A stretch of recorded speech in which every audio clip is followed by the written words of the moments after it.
What's on, ladies and gentlemen? My name's Ross, I like games, and today we've got round 5 from the Italian Vote Tour over in Bologna, Italy. Over on the left, we've got Simone with Neo Torsen, Antico di Pioposoro. Let's call it Neo Torsen. A Brobnar Shadows Untamed deck. And on the right, we've got Alesto 84 playing Honk the Beneficially Topaz, a Brobnar Dis Shadows deck. Both playing Shadows, not terribly surprising if I'm honest with you. And a lot of what we see here is a lot of what we would expect. I mean, there's free Crump in Simone's deck and free Special Delivery, which, we don't always see that too often. But nothing that really jumps out. There's no double Time Traveler, no library access, no Pentseed, no 7 Plague Rats. Although what is really interesting, as Simone plays his first or free Crump, going first, you're only allowed to play 1 card. For the 5th game in a row, we got 2 Call of the Archons decks and 0 Age of Ascension decks. Who's not playing Age of Ascension? Everyone. Everyone's not playing it. So Alesto here, looks like he's playing a ghostly hand. No Amber to steal, unfortunately. And also plays what looks like a Special Delivery. That's a nice little artifact. Oh, and plays a Finishing Blow. You don't get to destroy a damaged creature, but that's not bad. 4 Amber straight off the bat's pretty gosh darn good. Now, he does pop a Silvertooth down and immediately reap with it. We're back over to Simone now. And he plays his own Special Delivery, as you might expect. So we do see just a reading of Crump there. There's 3 of them, so we should mention what it does. After an enemy creature is destroyed fighting Crump, its controller loses an Amber. So Alesto, for his first turn there, did pretty well, getting 4 Amber on the board. Just basically played a bunch of Shadows cards with Amber bonuses. Ghostly Hand had a double bonus, add in Special Delivery and Finishing Blow. And yeah, you're looking at 4 Amber straight off the bat. Now, looks like Alesto is at least eyeing up that Special Delivery there. Special Delivery has got an Omni ability. I've lost it, ladies and gentlemen, I've lost it. It's got an Omni ability that deals 3 damage to a flank creature and purges if it is destroyed. So he could actually purge Silvertooth there if he was so inclined. Doesn't need to, but he's got the option. Now it looks like he's going Dis. Oh! So he's actually choosing to purge his own Dis creature there. Which is kind of interesting, I suppose. Whatever floats your boat. Now, oh, that was very, very hard to see there, unfortunately. Now, it looks like now he's actually just gone and discarded himself one of his Disc creatures there. It's not even going to hit the field. I want to say that's a Pit Demon. Yes, that is a Pit Demon. It's got an action that steals an Amber, chooses not to play it down. And we see his opponent here gets a Hunting Witch, pops down a Niffleape straight away, grabs himself an Amber for doing so, and it looks like he's getting a bit of healing going on. Oh, so no other creatures. Really would have preferred another creature or 2 there, but very little, unfortunately, he can do in that situation. Card he played before was Vigor. Heal up to 3 damage from a creature. If you healed 3 damage, gain an Amber.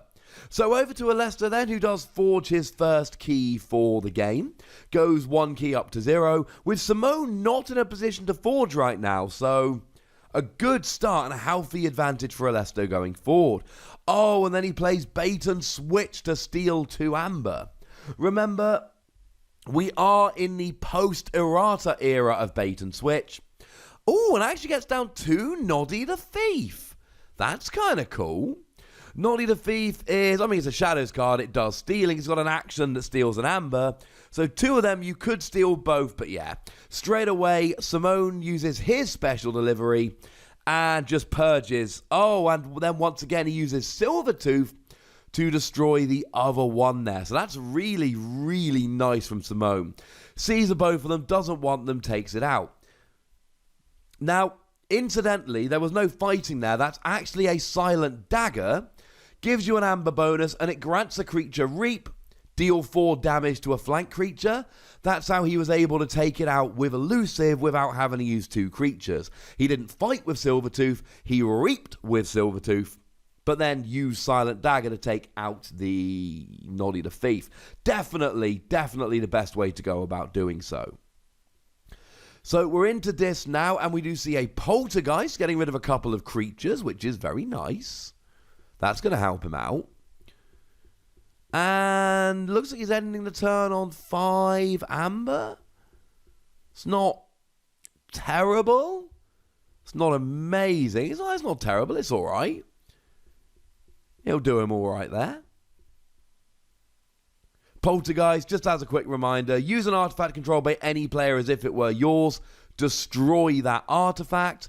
And I believe he used it to steal Simone's long-fused mines. So using Poltergeist to copy long-fused mines, get rid of it, while getting a bunch of damage around the board, which is really kind of cool, ladies and gentlemen. It's always nice when you can use your opponent's tricks against them. Now, long-fused mines, it is a rare card. You don't see it all that often, but you sacrifice it and deal 3 damage to each enemy creature not on a flank. It was very nice indeed. So, we do see... Oh, okay, so we had another one of those healing cards coming down there from Simone. That was really nice. Using another one of those Vigor to give you an amber bonus, and if you heal 3 damage, you gain another amber, which of course is really nice when your opponent has used your own long-fused mines against you. Now, it looks like Alesto has an Annihilation Ritual in play, which is, it's a rare card, one we don't see too often. When a creature would enter a discard pile from play, it is purged instead. So that's kind of cool. It essentially purges everything all the time. That's going to get rid of a lot of creatures very quickly. The War Chest here is an artifact. You gain 1 amber for each enemy creature that was destroyed in a fight this turn. So it's not doing anything now, but in the future, if he can destroy a bunch of creatures through fighting, he'll gain a bunch of amber. Although it's an action, so it must be done on a Brobnar turn. We see a Regrowth coming down here to reuse a creature. We see... Is that a second Crump? I believe that is a second Crump, ladies and gentlemen. So, go Crump, quite frankly. Go Crump. And I believe that's a Rock-Hurling Giant. During your turn, each time you discard a Brobnar card from your hand, you may deal 4 damage to a creature. That's really good. That is, it's not a board wipe per se, but it can do a very similar thing. So we do see more creatures being taken out here, and of course going straight to... Well, if they're leaving play, they should be purged, as long as that is an Annihilation Ritual, which I believe it is. They ain't coming back from that. And it is enter a discard pile from play.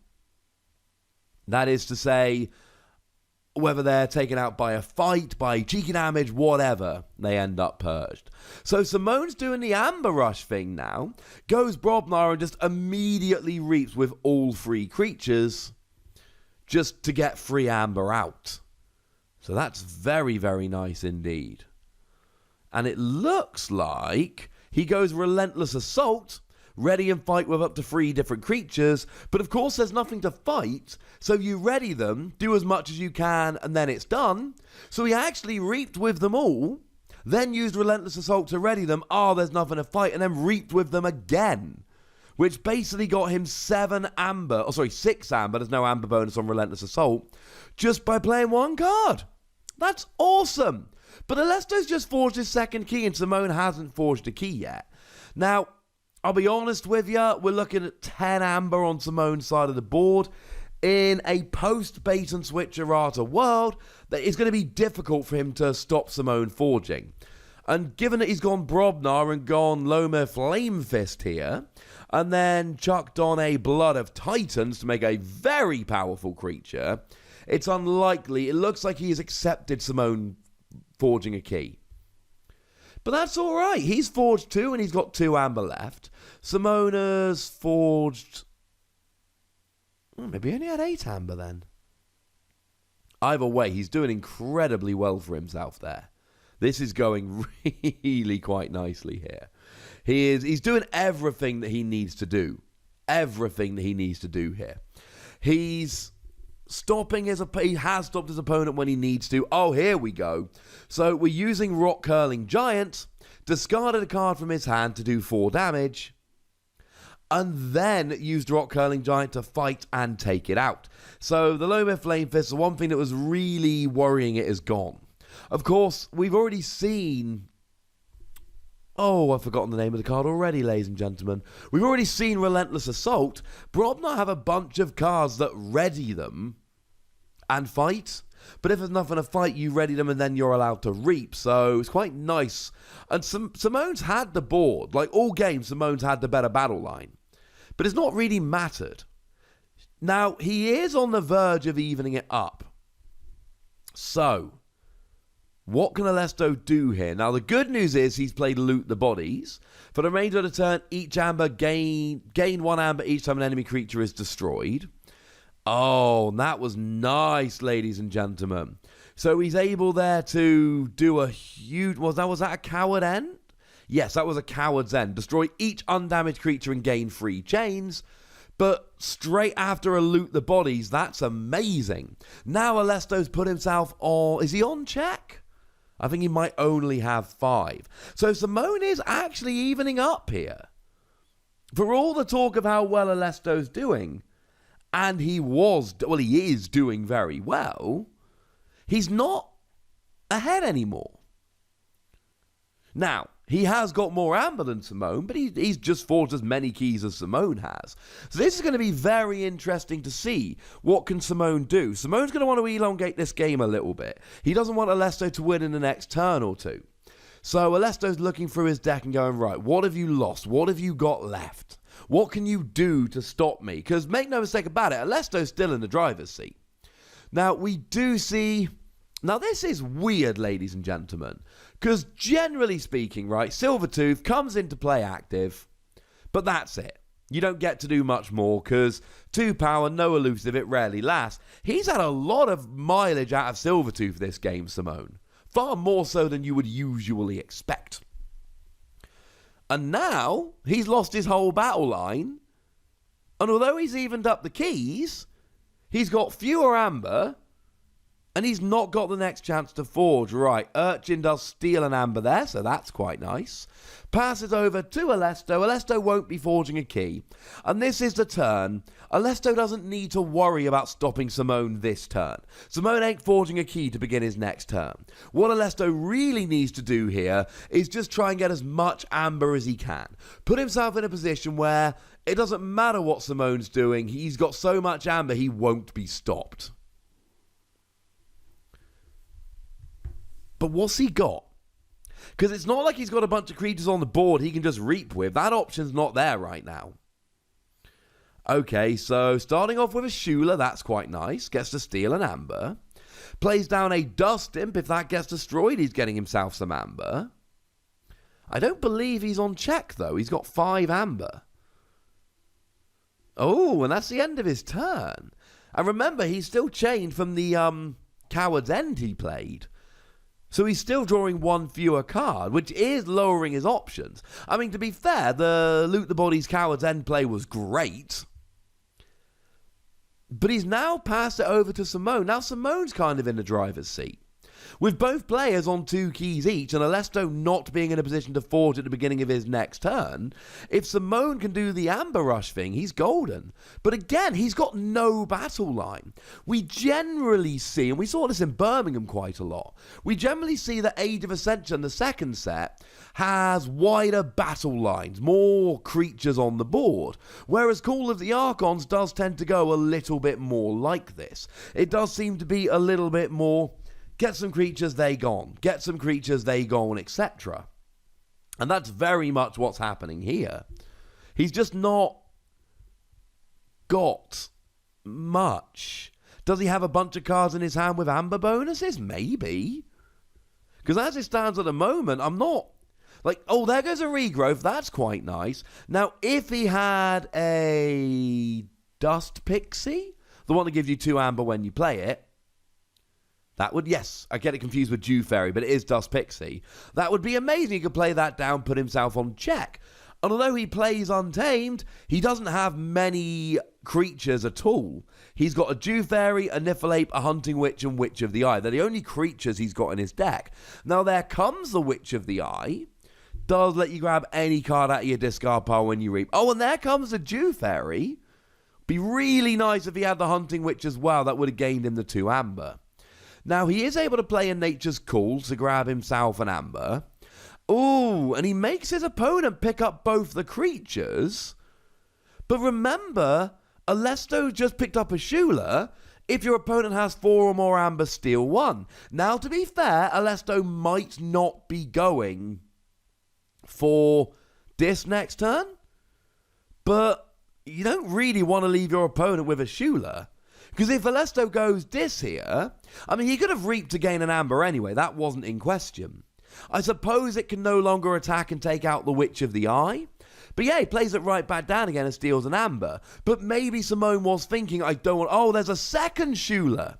So maybe Simone was thinking, oh, I don't want it to take out my Witch of the Eye. But that's potentially dodgy. Using that Nature's Call, letting your opponent pick up the Shula, giving the coming into play ability. With stuff like Nature's Call, you generally want to be reading... Oh, there goes the Dust Imp again.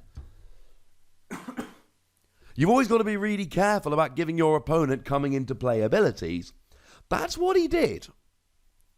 Is it going to make a difference? I mean, as it stands at the moment, Simone's not forging a key. He's halfway there. And Alesto's sitting there with 7 amber, very much on check.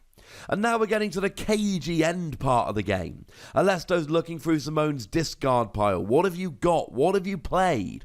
What's going on with your deck, so to speak?